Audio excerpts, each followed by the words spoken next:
আমরা যে কোনো ভাবে এদেরকে কাজে লাগাবো, বিভিন্ন ধরনের ঘটনা সৃষ্টি করব, সেই ঘটনা সৃষ্টি করে আমরা রাজনৈতিক ফায়দা হাসিল করব।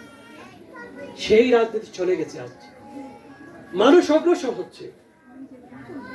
বাংলাদেশ কোথায় যাওয়ার কথা ছিল, বাংলাদেশ কোথায় পড়ে রয়েছে।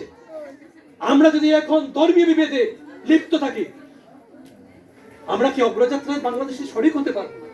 আমাদের যে বাচ্চারা আজকে আমাদের শিক্ষা দিল, তো ক্লাস 9-এ পড়ে, 10-এ পড়ে, ইন্টারমিডিয়েট ফার্স্ট ইয়ার সেকেন্ড ইয়ারের যে ছেলেরা, ওরা আমাদের থেকে অনেক বেশি, তাদের চিন্তা মননের, তাদের চিন্তার দ্বারা আমাদের থেকে অনেক বেশি, অনেক সামনে।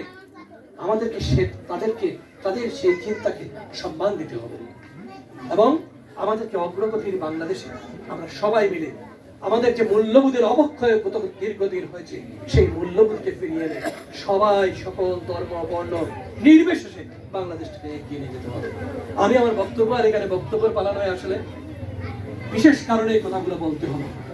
আমি আপনাদেরকে আশ্বস্ত করি, বাংলাদেশ জাতীয়তাবাদী দলের পক্ষ থেকে আপনারা নিঃসংকোচে নির্ভয়ে আপনাদের পূজা অর্চনা করবেন।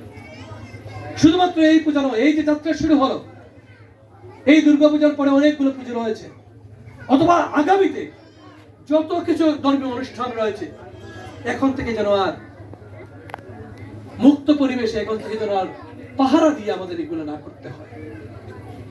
আমি আবারও আপনাদের সবাইকে, যারা এখানে রয়েছেন, শারদীয় দুর্গোৎসবের শুভেচ্ছা জানাচ্ছি আমার ব্যক্তিগত পক্ষ থেকে, আমার দল বাংলাদেশ জাতীয়তাবাদী দলের পক্ষ থেকে শুভেচ্ছা জানাচ্ছি। বাংলাদেশের সাবেক 3 বারের প্রধানমন্ত্রী শুধুমাত্র দেশ মাতৃকার জন্য কাজ করতে গিয়ে, এই বাংলাদেশের পক্ষে কথা বলতে গিয়ে, বাংলাদেশের স্বাধীনতা এবং সার্বভৌমত্বকে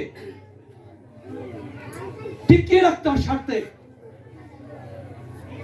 গণতন্ত্রের পক্ষে কথা বলতে গিয়ে তাকে এই বৃদ্ধ বয়সেও 6টি বছর পরিবার পরিজন ছাড়া জেল কাটতে হয়েছে, কারাগারে। যিনি তার ছোট সন্তানটা মৃত্যুবরণ করলো, আজ পর্যন্ত তার কবরে যেতে পারেন নাই। সেই মজলুম দেশনেত্রী বেগম খালেদা জিয়ার পক্ষ থেকে আপনাদেরকে শারদীয় দুর্গোৎসবের শুভেচ্ছা জানাচ্ছি, ওনার শুভেচ্ছা বার্তা পৌঁছে দিচ্ছি। আমি শুভেচ্ছা জানাচ্ছি সেই বিদেশ বিভূয়ে প্রবাসী থেকে। বিগত 15 দিন ধরে আপনাদেরকে বলতে চাই, এখানে সামনে যারা রয়েছেন, বাংলাদেশ জাতীয়তাবাদী দলের প্রতিটি কর্মসূচি বন্ধ হয়ে গেছে।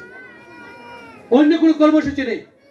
বিভাগীয় পর্যায়ে, জেলা পর্যায়ে, মহানগর পর্যায়ে তিনি আমাদের নির্দেশ দিয়েছেন, কোনো অবস্থায় যে সকল প্রোগ্রাম বন্ধ, কোনো অবস্থায় যেন বাংলাদেশে যত পূজা মণ্ডপ রয়েছে সেখানে যেন কোনো ধরনের কোনো দুর্ঘটনা না ঘটে, সার্বক্ষণিক সেগুলো মনিটরিং করার জন্য